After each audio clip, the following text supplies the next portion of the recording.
The Khilafah state, we've got to go to Awwalul Zaman, the beginning of history.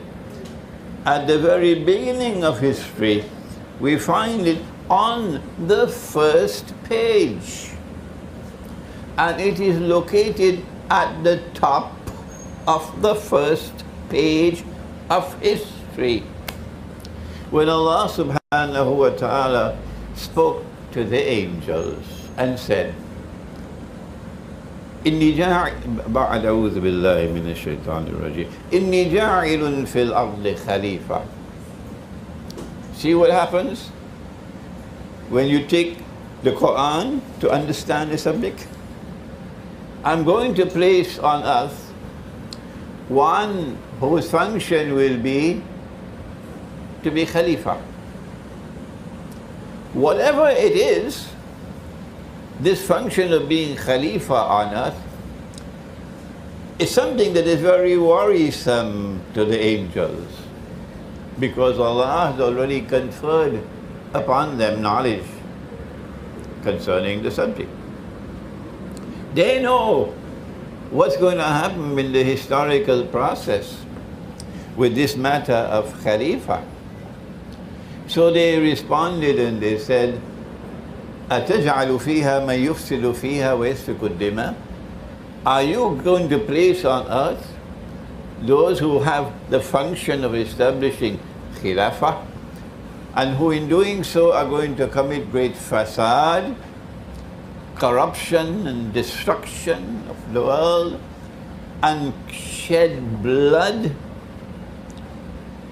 Where is the bloodshed today? Where is the facade in the historical process? Please remind me if I forget to tell you where it is in history. So this is the opening statement in the Quran, that you are here on earth, mankind, your basic purpose, your basic mission for which you are sent on earth is connected with Khalifa. So what is Khilafah? It is the Quran which was now expanded. It is the Quran which was now explained. And in now taking you to the explanation of the Khilafah, we are only touching the top of the mountain. It is for you to do your homework and go to all the rest of the Quran pertaining to this. But we take the most important part of it, the trunk of the tree itself. The rest is easy for you to study in the Quran. What is Khalifa that Allah says He's placing on earth? Who is Khalifa? What is his function? We leave Surah Al-Baqarah and we now go to Surah Al-Sad.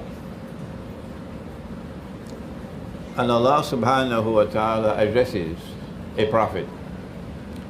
His name is Dawood alayhi salam. And this is what he says to him. Ya Dawood, inna ja'alnaka khalifatan fil ard. O Dawood, O David, we are establishing you on earth as Khalifa. Okay? Well, what are the implications? What are the functions? Here's the answer. فَاحْكُمْ بَيْنَ النَّاسِ بِالْحَقِّ. Don't forget these words, because we remember them in the grave. We remember them in the grave. Ya Dawood, we are placing you on earth, establishing you on earth as Khalifa, so that you might govern, so that you might rule, so that you might establish law on the basis of al-haq. So Khilafah is a state. Khilafah is a state in a territory in which there is governance. That's Khilafah. And in that state, governance is based on al-haq.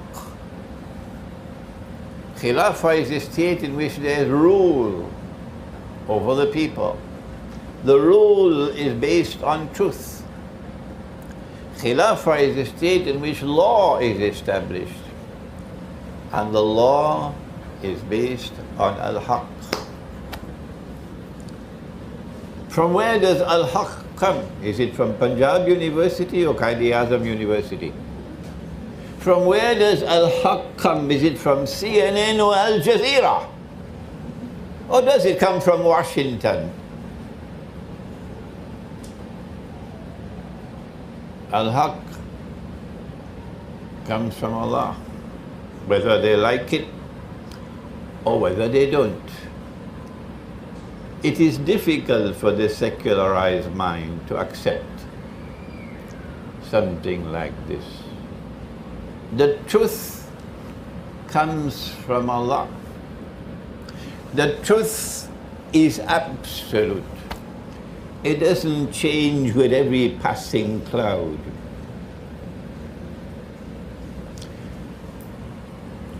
The truth is universal.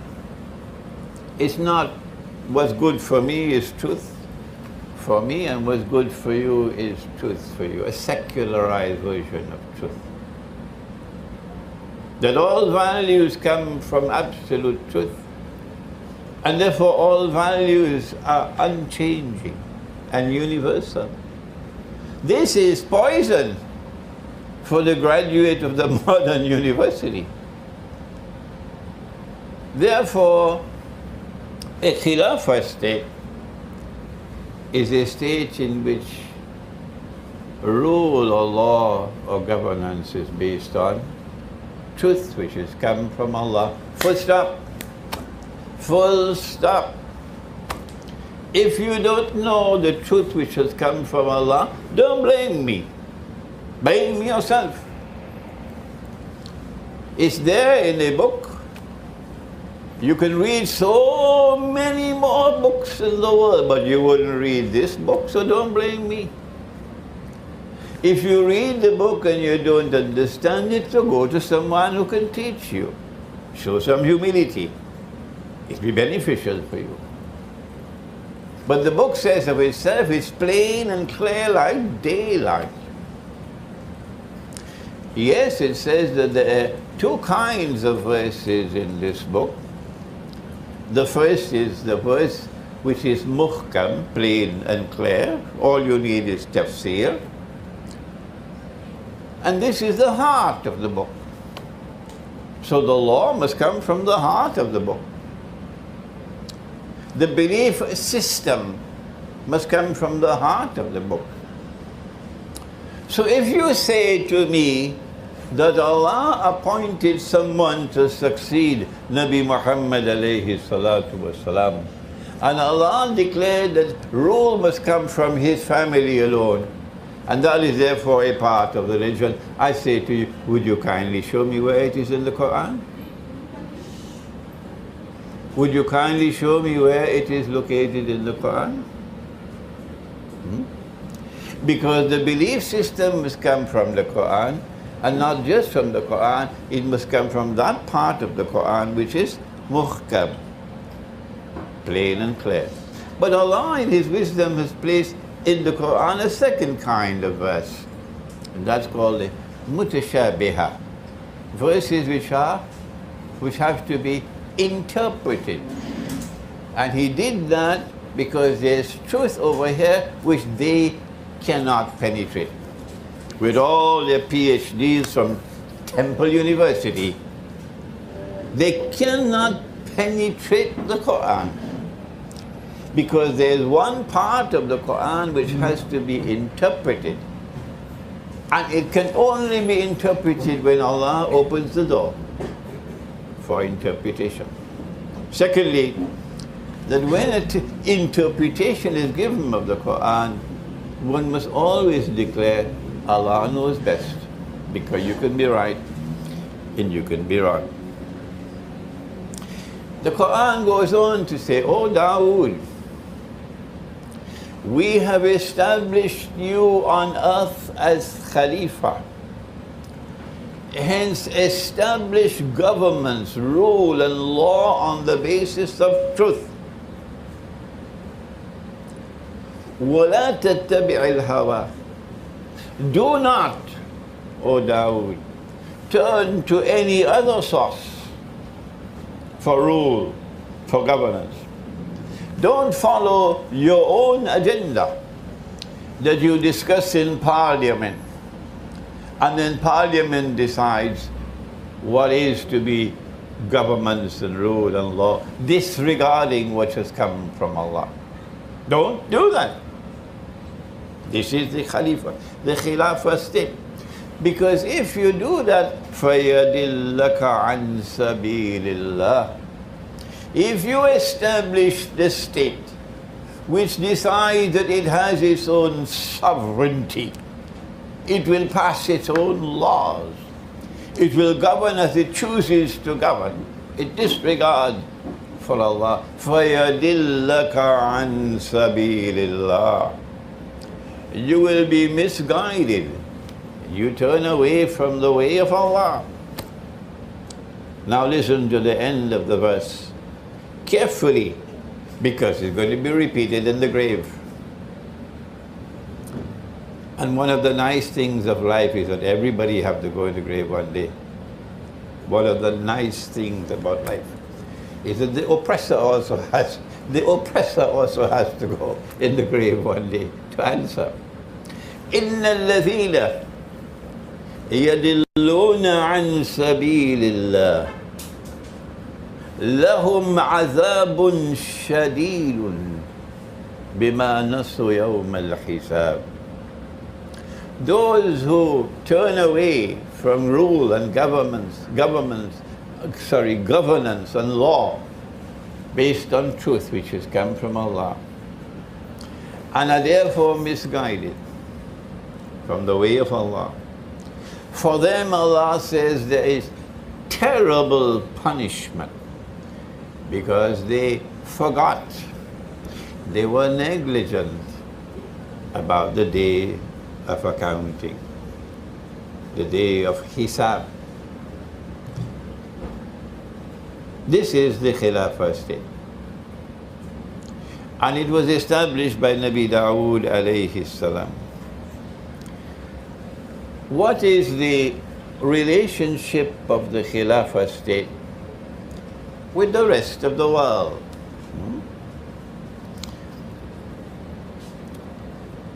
Or rather, what is Islam's conception of an international order?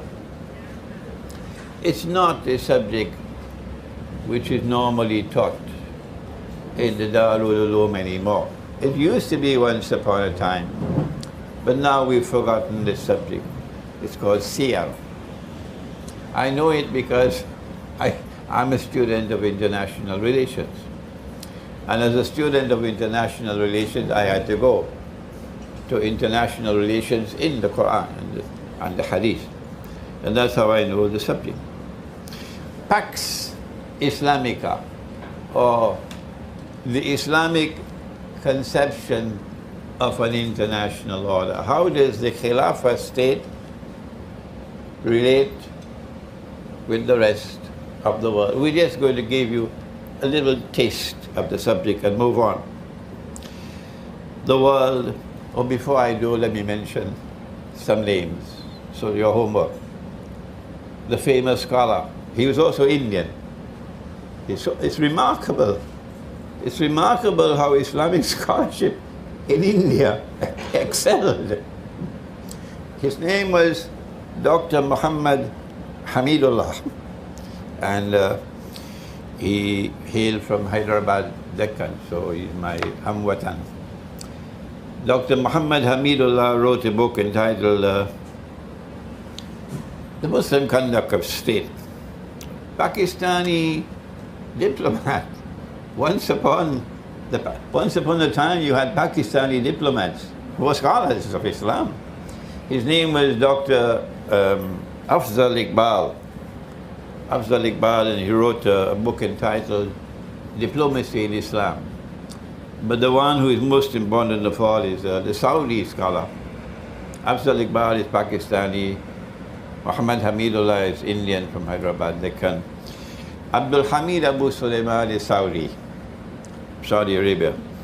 And he wrote a book on Islam and international, it was PhD thesis, Islam and international relation.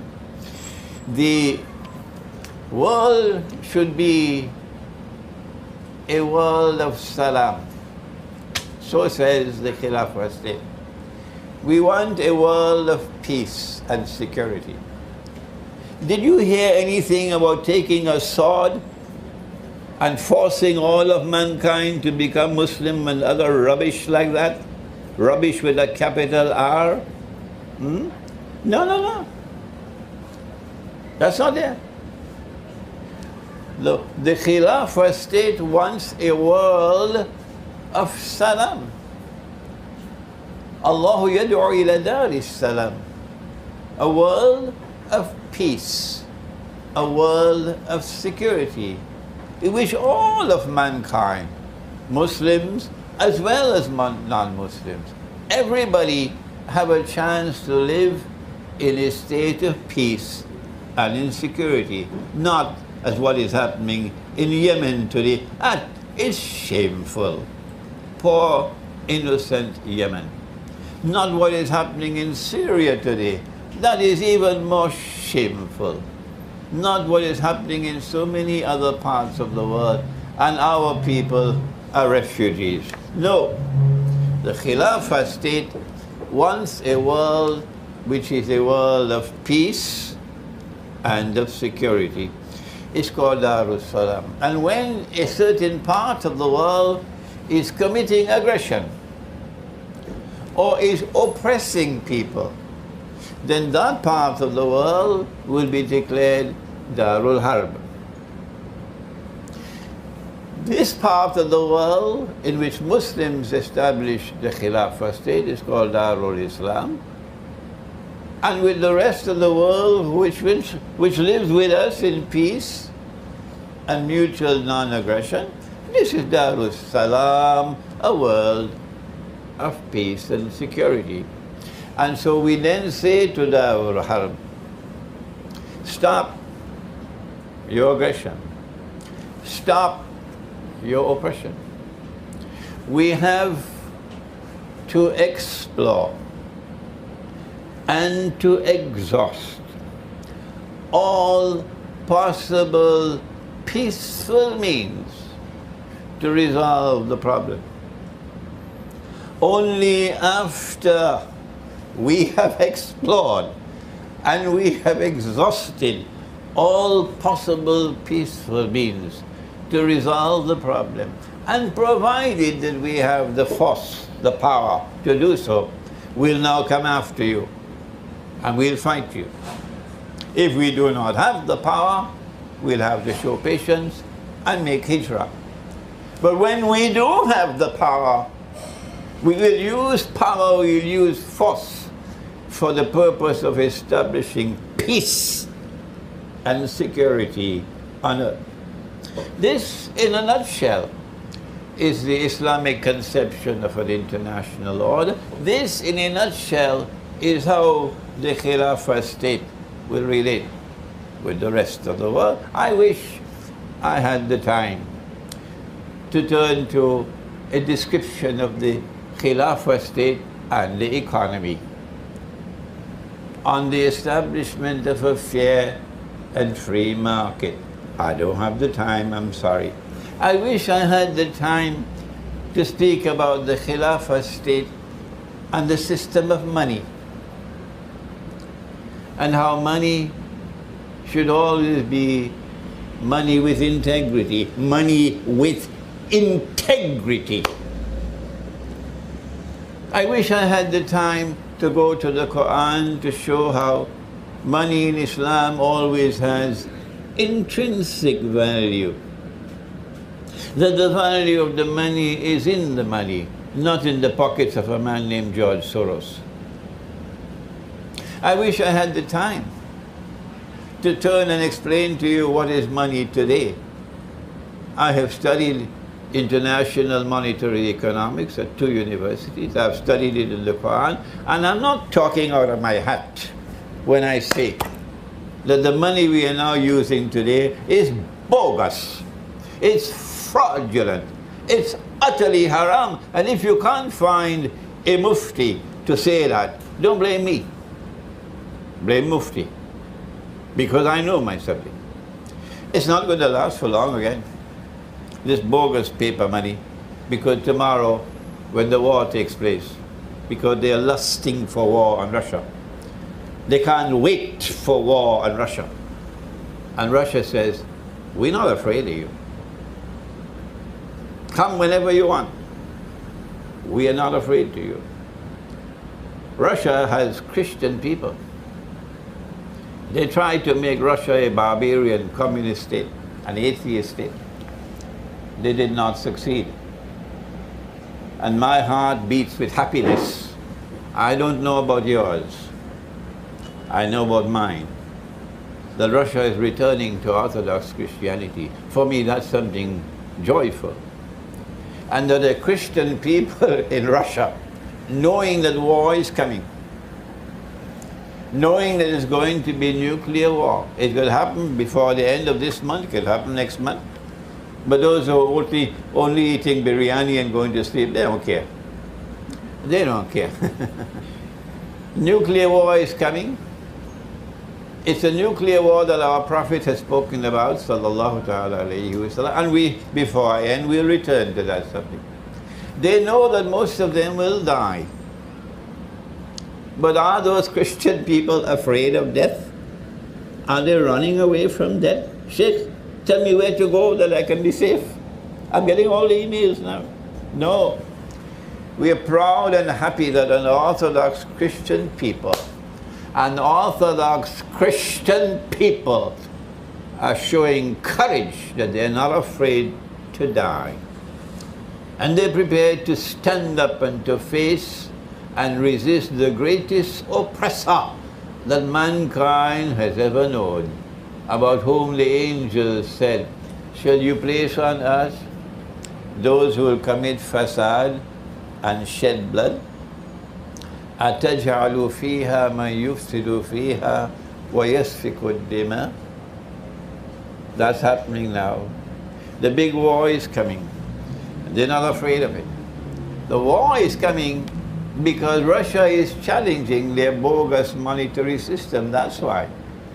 It's not because of Syria. It's not because of Ukraine. It's because of something called BRICS. We don't have the policy, the time, to take you into a description of the Khilafah state on respect of its foreign policy, the economy, the market, the monetary system, and so on. But we do have to take a little time for at least one part of the subject before we move on. So please bear with me. The Quran speaks about two kinds of Christians. Two kinds of Christians. And be careful that you're not negligent with the Quran. Allah speaks in the Quran and says in Surah Al-Ma'idah, O you who, Ya ayyuhalladhina amanu, O you who have faith, لا تتخذوا اليهود والنصارى أولياء. Do not take the Jews and do not take the Christians as your friends and allies. Don't submit to them. Don't pledge your loyalty to the British Crown. That's what they all did. I don't want to mention names because they're going to be very offended. They all pledged their loyalty to the British Crown in order to build a state called Pakistan. They all pledged their loyalty to the British Crown. Not just to the British Parliament or government, that's bad enough. It's worse than that. They pledged their loyalty to the British Crown, every single one of them, except some ulama of distinguished memory in India. Allah said, don't take the Jews and don't take the Christians as your friends and allies. Don't take them as your friends and allies. He's talking about all Jews and all Christians. Only the schoolboy would say so.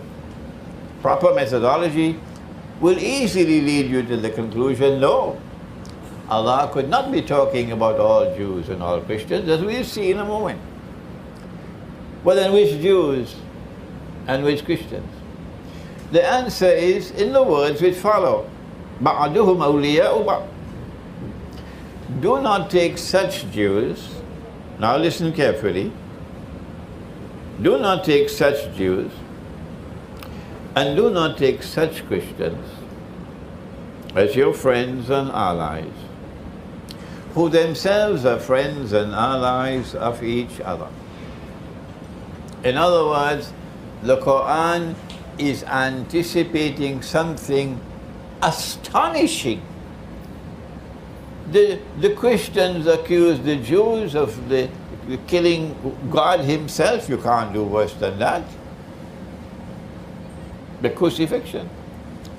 So to visualize or to anticipate a reconciliation, a rapprochement and friendship and alliance between a part of the Christian world and a part of the Jewish world is astonishing. And yet that is what Allah is saying is going to happen.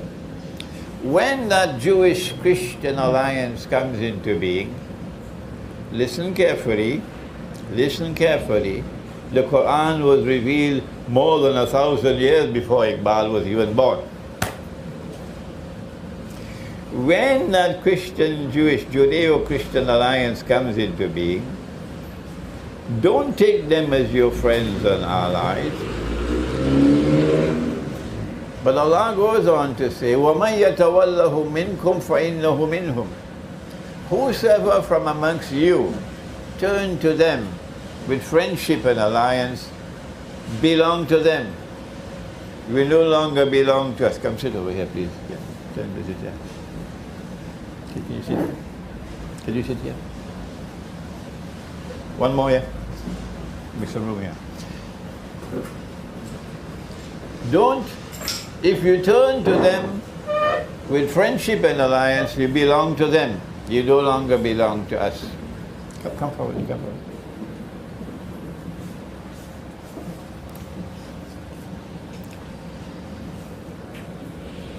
If you turn to them with friendship and alliance, you no longer belong to us, you belong to them.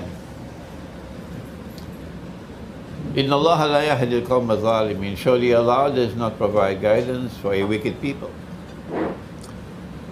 So if you choose to be friendly with Washington, because the Judeo-Christian alliance has already come into being, it is the Zionist Judeo-Christian alliance, which has NATO and its military arm, if you didn't know it. And you choose from day one to remain friends with Washington. What is your status? What is the status, I have to say, of a Saudi Arabia, which has been a client state of the United States from the time that they took over that country from the Ottomans? What is the status of all the other governments ruling over Muslims who are afraid to step out of the line? They have to put their toe on the line and obey what Washington says out of fear. Because if you step off the line, your money could become like the Venezuelan Bolivar, and you'll have inflation destroying you and your economy. What is the status of the world of Islam today, which maintains friendly relations with Washington and London and Paris and Bonn and NATO and so on and so on and so on? Who created the United Nations organization? Was it Pakistan? Was it Egypt? Was it Bangladesh? Did the Arabs do it? Who created the International Monetary Fund? If you don't know it, then allow me, politely so, to tell you. It is the Judeo-Christian Alliance, through NATO, who won the First and the Second World War. Then NATO came into being. And these victors of the war, they are the ones who established the United Nations. They are the ones who established the International Monetary Fund, etc. And you now become members of these organizations in defiance of Allah's command in the Quran. What is your status? So this is our relationship with one part of the Christian world. We are prohibited by the Quran. But there are people who don't hear, and there are others who don't want to hear. So what can we do for them? Answer, leave them and move on. Because if you have the truth will triumph despite whatever a rival to the truth may seek to do. So leave them and move on. Allah speaks in the Quran about another kind of Christian. Listen carefully now. Listen carefully. These Christians, you must not be friends and allies with them. No, prohibited. But he speaks about another one. He says, لَتَجِدَنَّ. This is the same Surah Al-Ma'idah. You will most certainly find at this time and in time to come, Fi'l Mudariya, أَشَدَّ النَّاسِ عَدَاوَةً لِلَّذِينَ آمَنُوا الْيَهُودَ. Those who will have the greatest hostility for you will be the Jews. It happened in the lifetime of the Prophet, alayhi salatu wasalam, and it never recurred for 1,000 years or more. No. Until the Zionist movement was established more than 100 years ago. And now once again, it has re-emerged, exactly as in the Quran. وَالَّذِينَ أَشْرَكُوا. You'll also find the people who have the greatest hatred for you would be a people who at that time were the mushrikun, the people of blasphemy, worshipping idols and so on. It happened at that time and now again, because you have a new people who say today, no longer is Allah al-Hakam, as in the Khilafah state. The state is now al-Hakam. And if you didn't know it, let me introduce you to the Republican state. If you did not know it, let me introduce you to the Republican state. Allah is no longer al-Hakam. The state is now al-Hakam, meaning the state will decide how to govern. The state has absolute supremacy. The state will decide how to rule. The state will decide on law. Allah can make it haram, the state can make it halal. It is modern Western civilization which gave us the Republican state, and Iqbal knew that very well. Of course he did. And Allah says, these will be the ones showing the greatest hatred and hostility for you.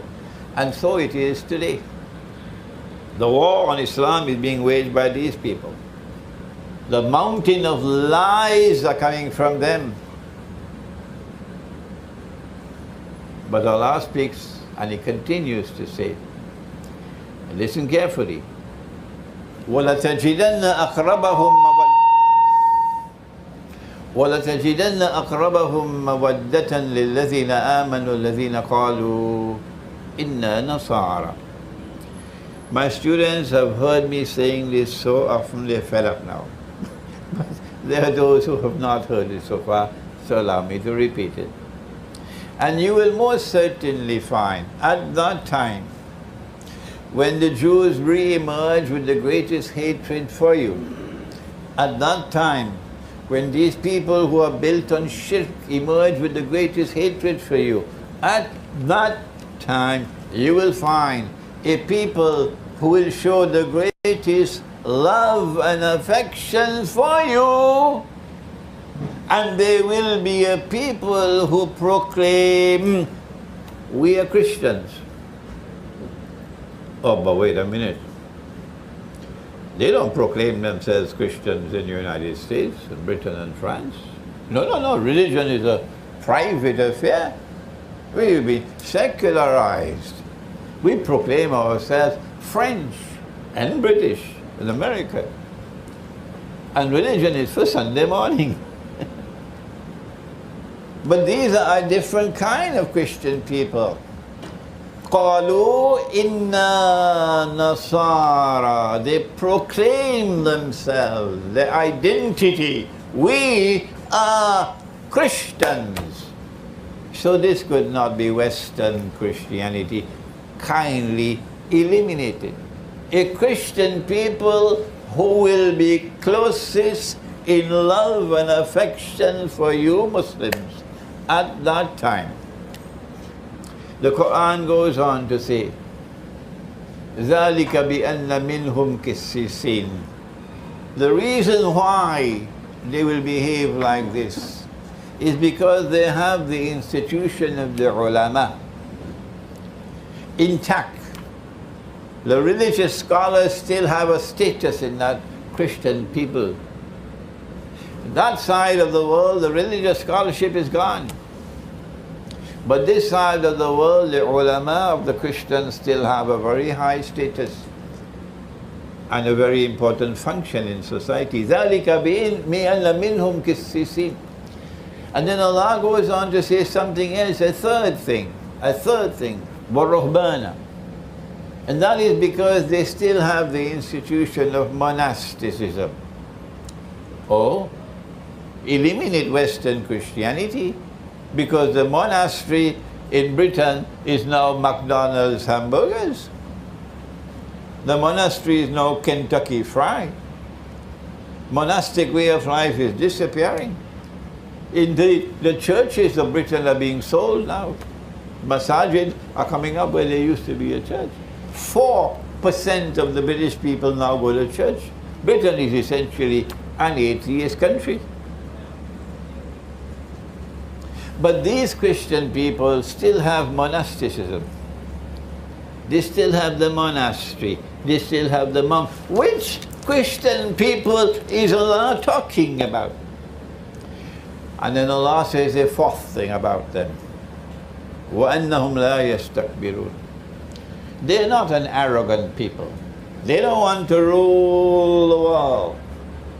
And because Russia is not prepared to submit, and China is not prepared to submit, they will wage nuclear war and destroy most of the world.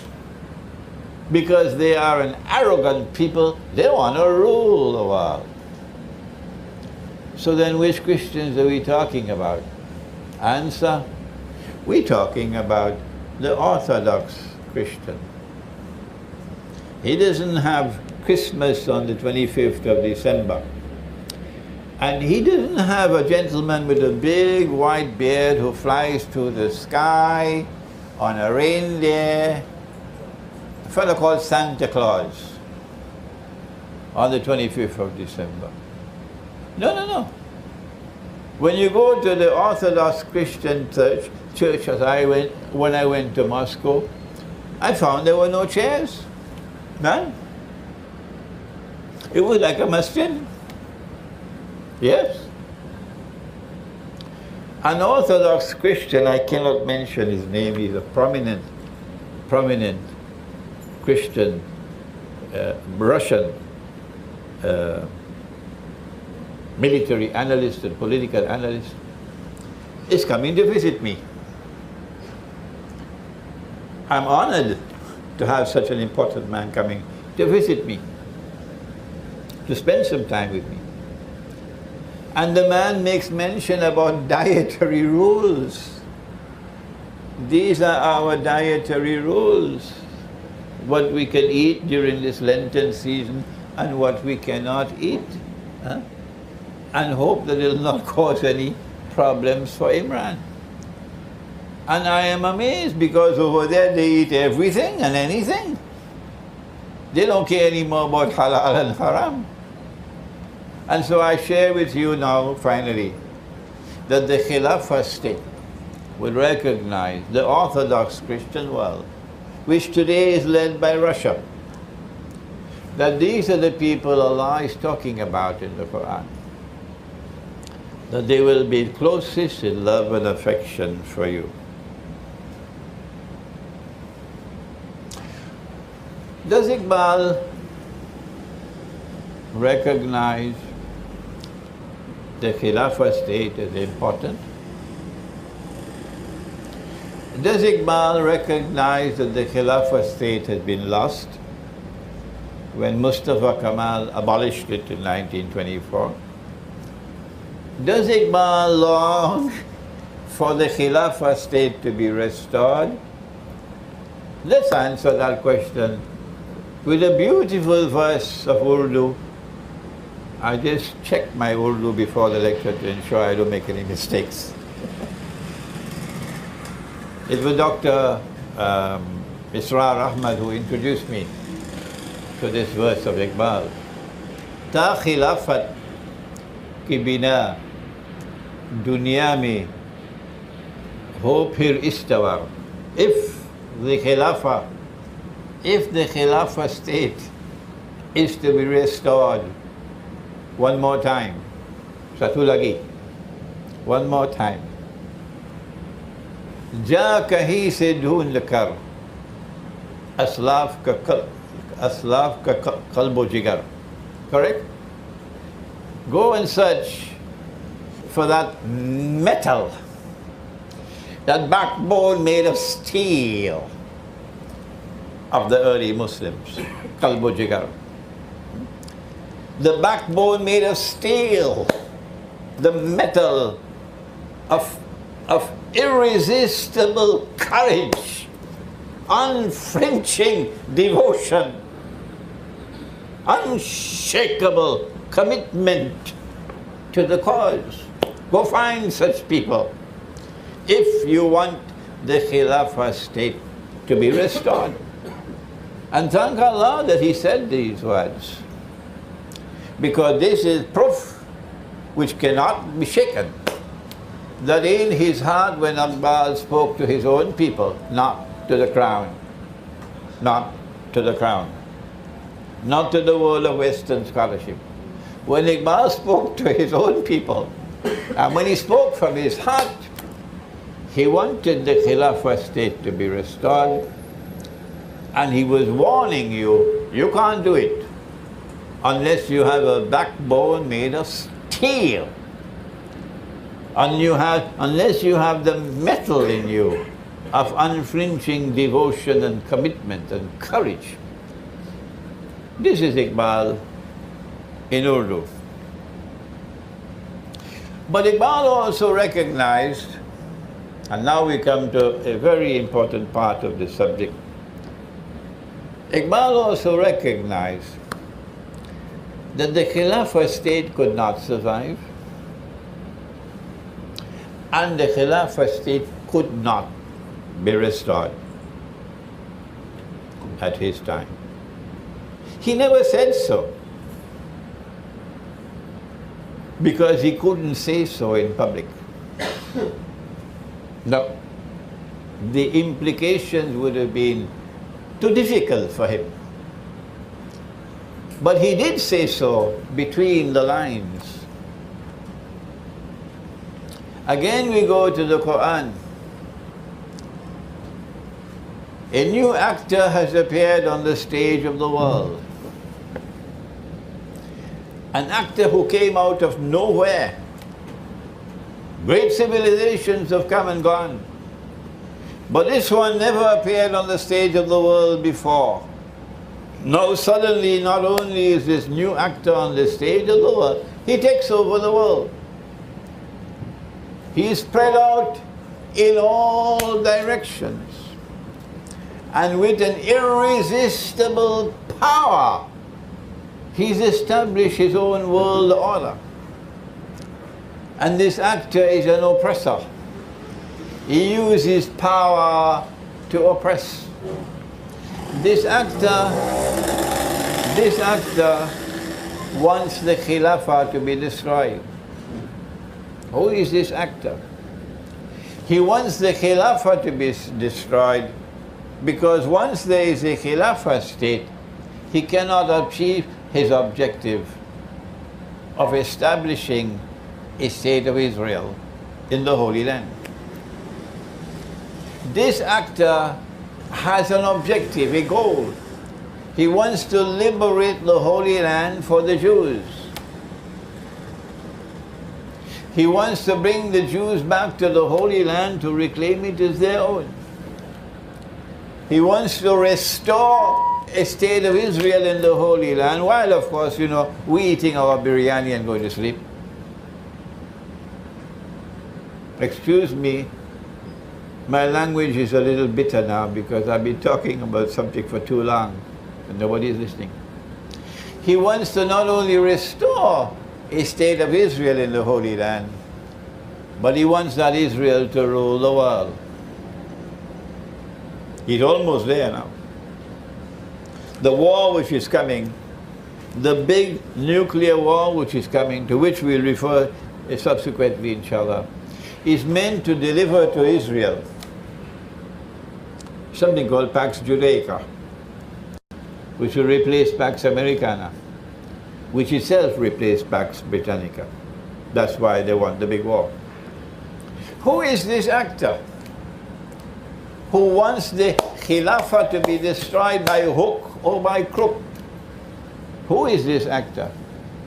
This dominant civilization? Only Iqbal knew the answer. No one else. None of the ulama, none of the maulanas, none of the shuyukh, not Deoban, not Brelvi, no one knew it. None. None of the distinguished scholars of Islam, of the world of Islam, nobody knew it. With the possible exception of Sayyid Nursi, Badi'uz-Zaman of Turkey. But Iqbal it was who said, and I now have to quote him again in Urdu, and they can't take it away from him. You can't do it. It's there. खुल गए याजूज और माजूज के लश्कर तमाम. Some of you will say, oh, we heard this before, you know, but we never thought about it. खुल गए याजूज और माजूज के लश्कर तमाम. All the forces of Gog and Magog have now been released. It's not just that they have been released from behind the barrier built by Zulkarnain in Surah Al-Kahf of the Quran. More than that. They've all been released and they've all spread out over the world. Kul gaye Ya'juj or Ma'juj ke lashkar tamam. All. So this is the world order of Gog and Magog. That is what Iqbal is saying. Chashme Muslim dekhle tafsir harfi yansilu. Now Muslims, you better turn your eyes, direct your attention to the word yansilun. Direct your attention to the word yansilun. Only one scholar in the whole world of Islam, only one, not only recognized it, but proclaimed it. But he said it to his countrymen. In English, to the British Crown and to the Western world, he never spoke a word. He was totally silent on this side. Iqbal was totally silent on this side. Nothing, nothing, nothing in his scholarly writings. But in Urdu, to his countrymen, he's speaking with his heart. What is this word yansilun? He's referring to the Quran. That's what he's doing. Allah is speaking in the Quran about Gog and Magog, who are not some strange creatures from Mars or Venus, or living somewhere deep in the interior of the earth. No, they're human beings. Stop that nonsense. Allah is speaking about Gog and Magog, who have PhDs in oppression.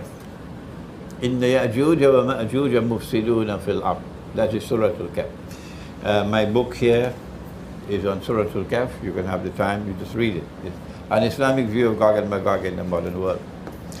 Gog and Magog are people created by Allah, and He gave them a power that is irresistible, and they use that power to oppress. So Zulkarnain built a barrier, and to use the language of chess, he checkmated them. He didn't destroy them. He checkmated them, means they're harmless. And you know, when Allah said Karnain, Zulkarnain, Karn can mean a horn, or Karn can mean an age. Which one? It doesn't mean horn here. Because every time Allah uses the word Karn in the Quran, He refers to an age. So Surah Al-Kahf is speaking about Zulkarnain, who will manifest power on 2 occasions. And on 2 occasions, he's going to checkmate Gog and Magog. The first time he did it by building a barrier. And we know where it was located. From the Quran, do your homework. Where is my book? Yes, this one. It was there in the Caucasus Mountains, the Black Sea. And Crimea commands the Black Sea. If you control Crimea, you control the Black Sea. Did you hear that? This is the first time. And Allah is saying there's a second time. Satulagi. Ek baar aur. That power is going to re-emerge in that part of the world. And that power is going to do the same thing it did the first time. It's going to checkmate them, and NATO can do nothing to stop it. Praise be to Allah, who allowed us to understand the Quran. They're going to be checkmated as they were the first time. Iqbal is speaking about that Gog and Magog. And in Surah Al-Anbiya, there are 2 verses which end with the word Yansilun. Chashme Muslim dekhli tafsir harfi Yansilun.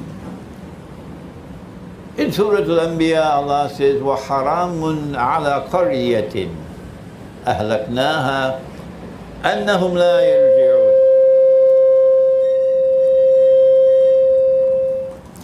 Allah speaks of a town which He destroyed. And having destroyed that town, He expelled the people. And then placed a ban on them that they can never return to reclaim that town as their own. Hatta, until when? Hatta إذا فتحت يأجوج ومأجوج. Until Gog and Magog are released. Futihat, Fataha, to open. Until Fatiha, Surah Al-Fatiha, opening. Futihat, until Gog and Magog are released. وَهُمْ مِنْ كُلِّ حَدَبٍ يَنْسِلُونَ. And after being released, they spread out in all directions, taking control of the world in the world order of Gog and Magog. Iqbal recognized it. Iqbal understood that Gog and Magog were released. Iqbal understood that we have lost the Khilafah because of Gog and Magog. And Iqbal knew that the Khilafah cannot be restored so long as Gog and Magog control the world. He knew it. And he said it. But he said it to his people in Urdu. But to the rest of the world, he spoke something else. Regretfully so. Regretfully so. And now we tread very carefully because we want to show the utmost respect for Iqbal.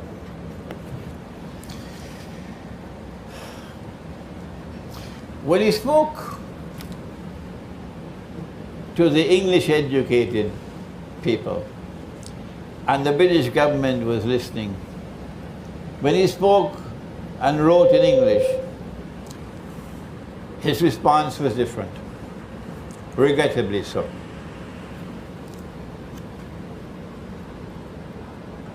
What he should have said, it's not possible for us to restore the Khilafah state now. I can't tell you why, but it's not possible. But it will be possible later, so don't give up. Do not surrender the Khilafah state. If he had said that, the world of Islam would have understood this is a great scholar talking. He knows what he's saying. It is not possible now, at this time, to restore the Khilafah state. But circumstances are going to change, and there is a tomorrow which is coming, when you will be able to struggle to restore the Khilafah state. So do not surrender the Khilafah state. That is all he had to do, but he did not do it. On the contrary, he said that, where is it? Here we are. That when the Khilafah was abolished by Mustafa Kemal in 1924, the Khilafah state was abolished. The Turkish Grand National Assembly issued a declaration. And I read for you from my book, The Caliphate, the Hijaz, and the Saudi Wahhabi Nation State. The Khalifa is deposed.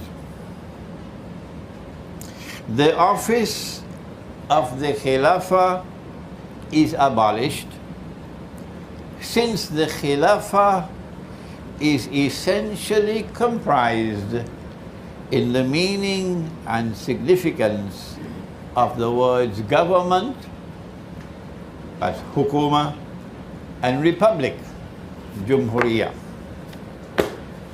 In other words,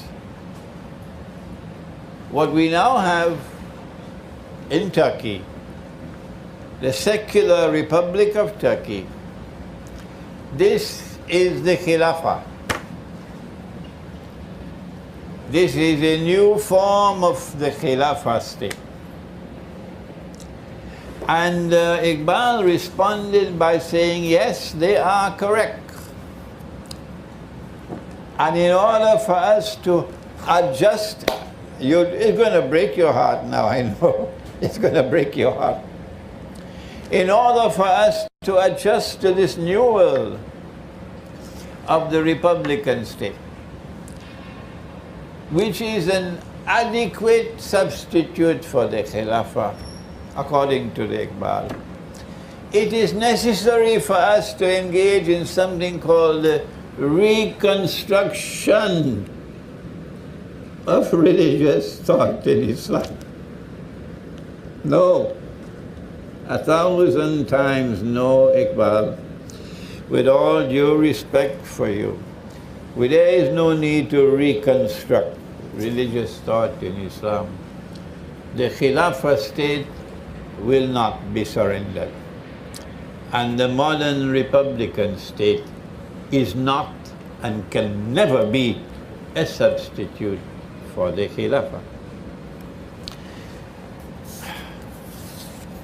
A very good book written by a Pakistani scholar with an enormous amount of research for a PhD thesis, Naeem Qureshi, and I want his book to be shown on this video, Pan-Islam in British Indian Politics, Pan-Islam in British Indian Politics, a study of the Khilafat movement 1918 to 1924, the Khilafat movement of India.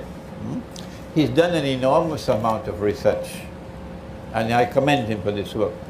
Many times differ with his analysis, but the research work is important. The Muslims of India did not want to surrender the Khilafah. No.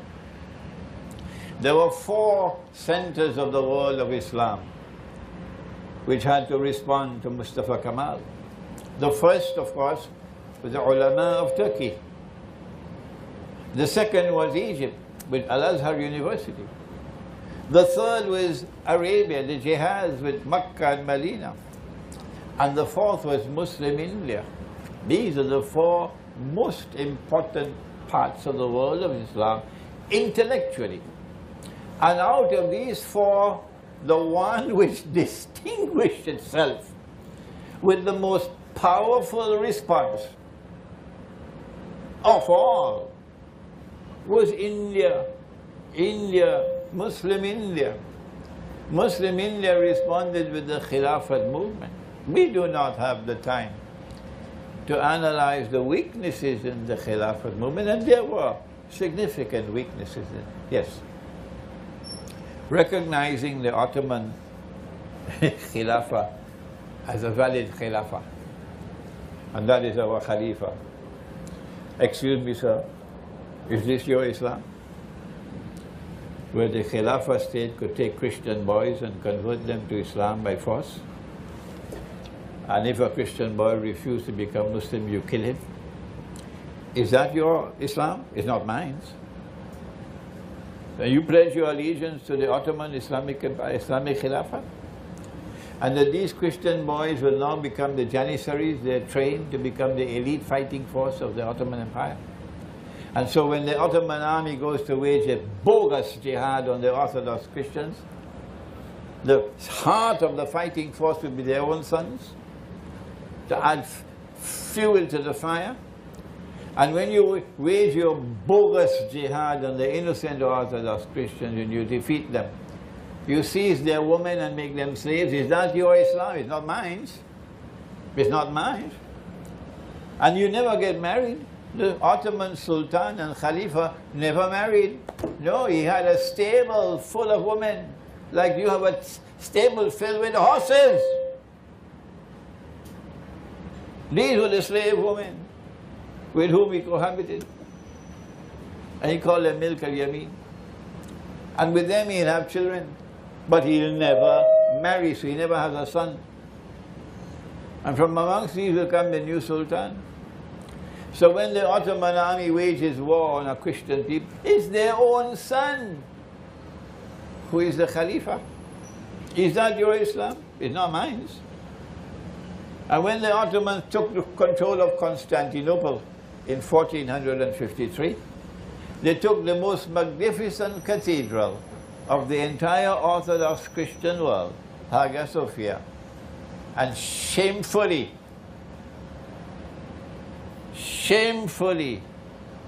sinfully converted it into a masjid. Is that your Islam? It's not mine. You can take that Islam and throw it into a garbage bin. That's not the Islam that came from Nabi Muhammad alayhi salatu wasalam. That's not the Islam that came from Umar radiallahu ta'ala anhu, who when the Christian patriarch in Jerusalem invited him to perform his salat in the Christian church, he said, no, it's the time of prayer, but I will not pray in the church. You go outside and pray, because I don't want it tomorrow to come when someone will come and take over this church and transform it into a masjid. This is my Islam, that is yours. And you pledge your allegiance, the whole of Muslim India, to that Khilafah. That's one of the big weaknesses of the Khilafah movement. What they should have concentrated on was the Khilafah state, not so much the Ottoman Khilafah.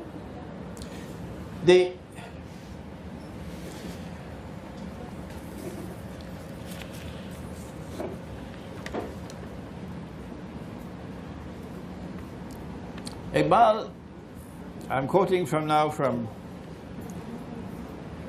Qureshi on page 384.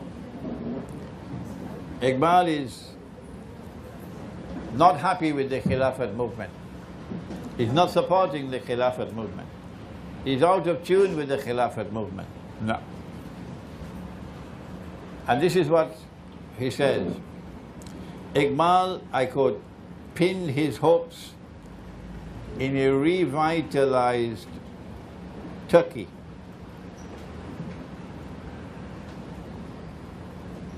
which had, in his opinion, not only shaken off its dogmatic slumber, but had also passed from the ideal of a Khilafah state to the real, which is a Republican state, a transition which entails keen intellectual and moral struggle. No, Iqbal, you're wrong. Turkey alone, says Iqbal, among all the Muslim countries, had embarked on the way of creating new values.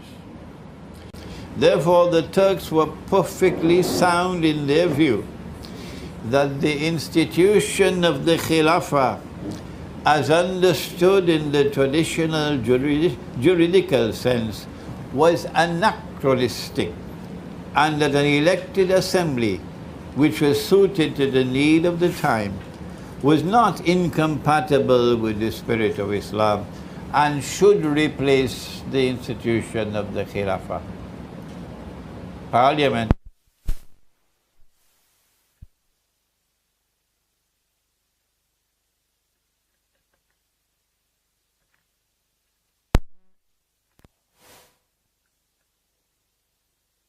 Pragmatic reconstruction of his own religious thought, which happened to be compatible and even synonymous with those of the followers of Mustafa Kemal.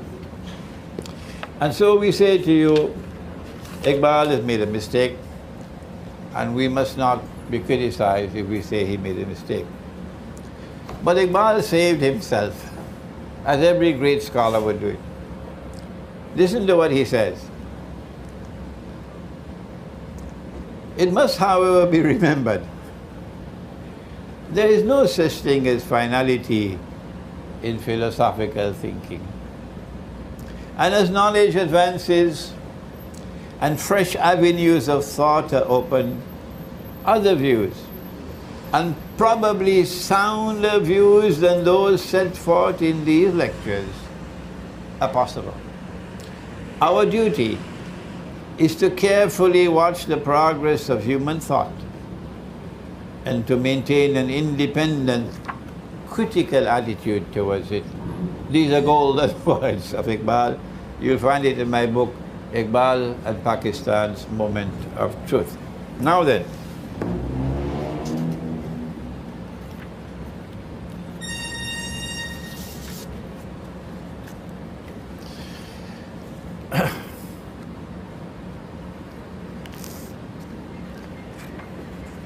is Pakistan a Khilafah state? Answer: Pakistan says of itself that it is a Republican state. That's the name of the country, Islamic Republic of Pakistan. So it is a Republican state. And a Republican state, by definition, is a state in which Allah is no longer Al-Hakam. So you can do all the kinds of acrobatics you want to do with your objectives resolution. All the acrobatics you want with your objectives resolution. A Republican state is by definition a state in which Allah is no longer Al-Hakam. You do not govern and rule on the basis of Al-Haq or truth, but rather it is the people who decide. That's a Republican state. But it also declares that it is an Islamic state. And there's only one way to interpret the word Islamic, that's all, only one. And that is that Pakistan is claiming that it is a Khilafah state. Full stop. Once you say you are an Islamic state, it implies that you're claiming to be a Khilafah state, full stop. You can't be a Khilafah state and also a Republican state. So someone has to solve this problem in Pakistan. You cannot be a Khilafah state and also a Republican state. Well then, what do we do? Answer, we have to recognize that Pakistan is a member of the United Nations organization and has remained comfortably a member of the United Nations organization from the day it was born. Ahmad Sukarno took Indonesia out of the United Nations, but no one ever in the history of Pakistan even raised the subject. So Pakistan has been comfortably a member of the United Nations organization from day one. And therefore, supreme authority does not lie with Allah. The Security Council of the United Nations, Article 25 and 26 of the Charter of the UN, if you want, you can go and check it out. They control power. If the United Nations give you an order to stand up, the Security Council, you got to stand up. Allah could tell you sit down, but if the Security Council says stand up, you have to stand up.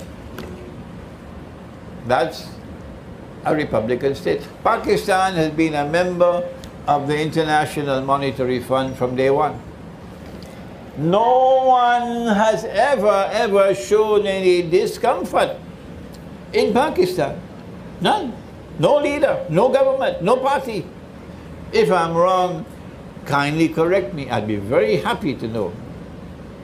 The International Monetary Fund says, Allah made this halal, but we are making it haram. That's there in the International Monetary Fund, the Articles of Agreement. Go check it out. Go and check it out. If you make haram what Allah made halal, it is shirk. And if you accept what they have done, you are now a part of the shirk. It is the one sin that Allah will never forgive if you die with that sin. Maybe this explains the hadith that you never hear anybody quoting, but is there in Sahih Bukhari. That on Judgment Day Allah will say to Adam alayhi salam, take out the people for Jahannam. And Adam alayhi salam will ask, how many are they, O Allah? And Allah subhanahu wa ta'ala would say to Adam alayhi salam, out of every 1,000, take 999 for Jahannam. It's only shirk which can explain that, nothing else. This hadith, this, what is it called now? A hadith which comes from Allah, what do you call it? Qudsi, hadith al-Qudsi. It's actually sending a warning that there is going to be universal shirk in the world, so watch it. Pakistan is using the same bogus, fraudulent, utterly haram paper money, in consequence of which the masses are now miserably poor, while an elite drives around in expensive cars and live in luxurious villas and send their children to British and American universities, and they have a villa, yes, in Los Angeles, and they have another one in Miami, and oh yeah, because they're the shoeshine boys of those who use the monetary system to impoverish the masses. The Articles of Agreement of the International Monetary Fund make it haram to use gold as money. Even a schoolboy could understand. Even a schoolboy with the intellectual acumen of a schoolboy would be able to understand. The reason why they made gold haram is because so long as you have gold in the market, their bogus monetary system cannot exist. Even a schoolboy could understand that. So is Pakistan a Khilafah state? The answer is no. can Pakistan become a Khilafah state? For Iqbal, and only Iqbal, nobody else, it is possible for Pakistan to become a Khilafah state at a certain point in time. Only Iqbal, nobody else. Nobody else talks on the subject of Gag and Magog. We now come to the end of the lecture, that the moment in the historical process is approaching. And when that moment occurs, the backbone of Gog and Magog will begin to break. And as that backbone begins to break, a window of opportunity is then opened. And in that opportunity which now emerges, perhaps the best people, the people who are best placed in the world of Islam to wage a struggle for the restoration of a Khilafah state is Pakistan. It's Pakistan. It cannot be the Arab world. Why? Because our Prophet prophesied the Arabs are going to be destroyed. And he linked the destruction of the Arabs to Gog and Magog. We don't have the time to quote that hadith. Now let us come to the last part of the lecture, that the Khilafah state can be restored. And when the Khilafah state is restored, it won't be a member of the United Nations. It will have no superior authority over it. It won't be a member of the International Monetary Fund. No. It'll be using dinar and dirham as money. Yes. The Khilafah state can be restored. But before we turn to the hadith, which explains why and when it can be restored, I have a surprise for you. A bitter surprise. That there are people in the world today who are struggling to establish a Khilafah state. That's what they're doing. A bogus Khilafah state, but a Khilafah state. They want the state of Israel to become a Khilafah state.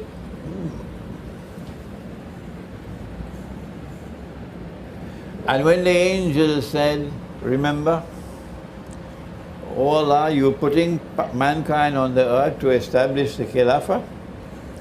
أَتَجْعَلُ فِيهَا مَنْ يُفْسِدُ فِيهَا وَيَسْفِكُ الدِّمَاءَ. Are you placing on earth those who will cause the historical process to be filled with fasad and bloodshed? That the historical process is now going to be corrupted and contaminated by those who want to establish a bogus Khilafah state? Yes, the angels knew it was going to commence with Pax Britannica. And with Pax Britannica you had fasad all over the world. Fasad is not only that which corrupts, but corrupts in such a way that it destroys. The British wanted the Khilafah state to be surrendered.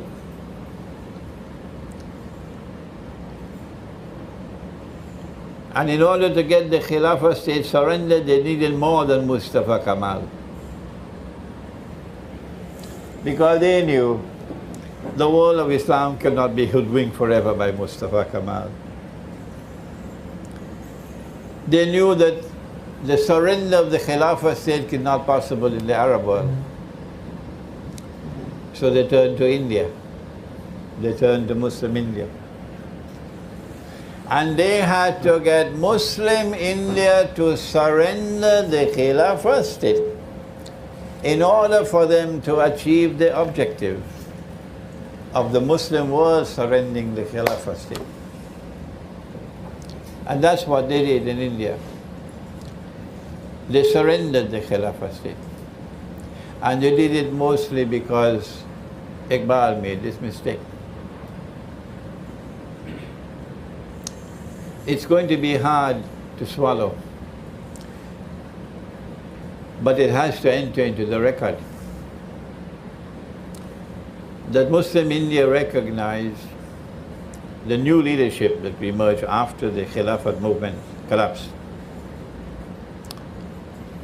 that if Britain wanted Muslims to surrender the Khilafah state, they're going to have to pay a price for it. Britain never wanted Pakistan to be born. No. Britain detested a Pakistan being born as an Islamic state. Hindu India did not want a Pakistan to be born. No. But there was no way they could stop it. The leadership of the Muslims recognized an opportunity that yes, if we surrender the Khilafah state, the price that they'll have to pay is Pakistan. If they want us to surrender the Khilafah state, the price that they will have to pay is Pakistan, which is a republican state. The British bit their fingers in anguish, and the Hindus bit their fingers and so on, but they could not avoid it. And so that opportunity that was grasped resulted in the creation of Pakistan. Yes, it's a republican state. Yes, there's shirk everywhere. When I went to Pakistan as a student in 1964, $1 was worth 1 rupee, 75 paisa. $1 today is worth about 105 or 110 Pakistani rupees. And if the government of Pakistan were to make a step towards Russia, it might go to 200. That's how they punish you.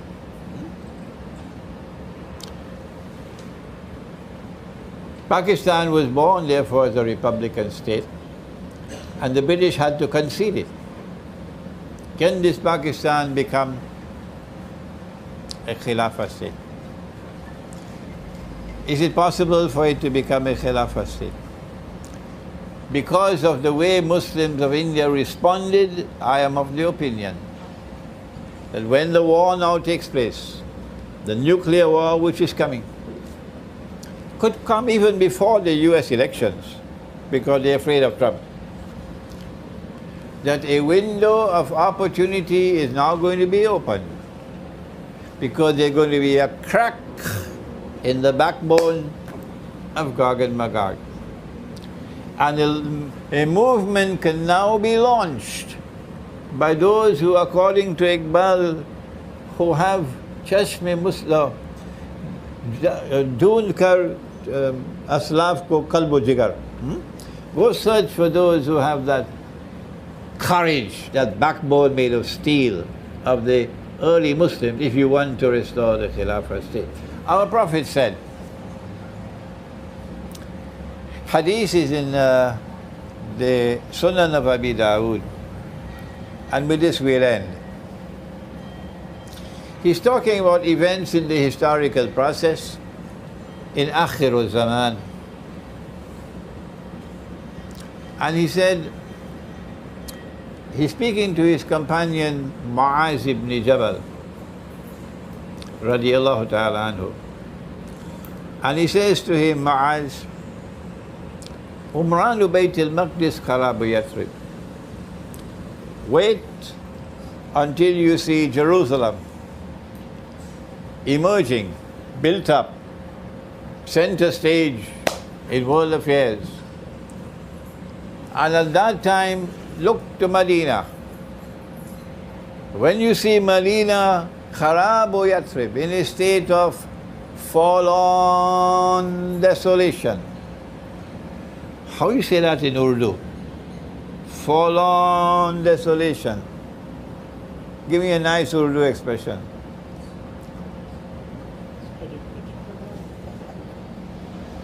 Sabina, huh? Kharab? Tabawi. No, that's not adequate enough. Forlorn desolation. Huh? Abandoned. I want to get an Urdu expression because there are lots of people in Pakistan are going to be listening to this lecture. Okay, maybe Urdu doesn't have it. Umran o Bayt al-Maqdis kharabu Yathrib. When you see Jerusalem built up, shining center stage in the world, then look to Medina. And when you see Medina in a state of forlorn desolation, kharabu Yathrib, then kharabu Yathrib khurujul malhama. Then look, because the next event that is going to come, major in the historical process, will be the malhama. The malhama. Has the malhama occurred as yet? No. No. Where is the proof? No. Where is the proof? The Prophet ﷺ spoke about the malhama when he said in the hadith of Sahih Bukhari that the river Euphrates will uncover a mountain of gold, and people will fight for that gold. But 99 out of every 100 who fight for that gold will be killed. Meaning, this will be a unique war in human history. A war like no war has ever been before, which would kill 99% of combatants. This is the malhama. And everyone who fights for that goal will say, I will be the one who will survive. So when they enter that malhama, they don't know who's going to win. Can you explain the malhama? The malhama is a great war, a great war, prophesied by Nabi Muhammad ﷺ, which will occur in Akhir Zaman, the end time. The Christians know it as Armageddon. Armageddon, a great war. I asked the question, has the malhama occurred as yet?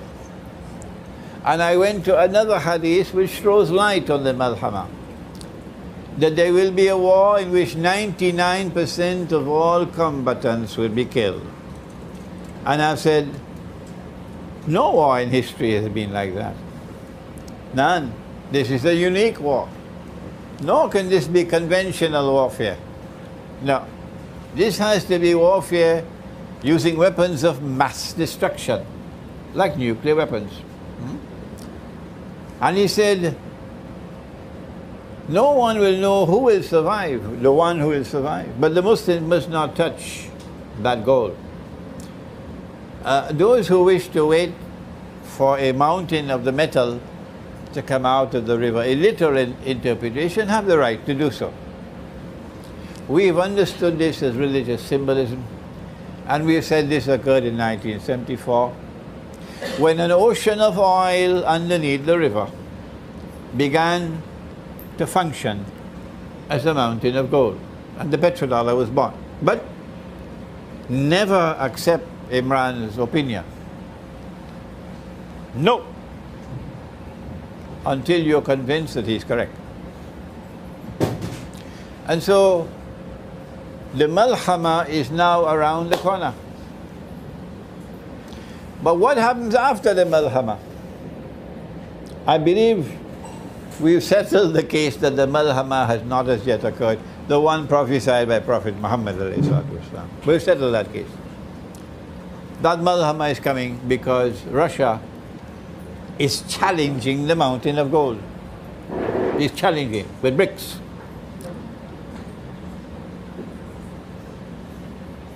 So what happens after the malhama? Listen to what he said. And NATO can take it and put it in their pipe and smoke it.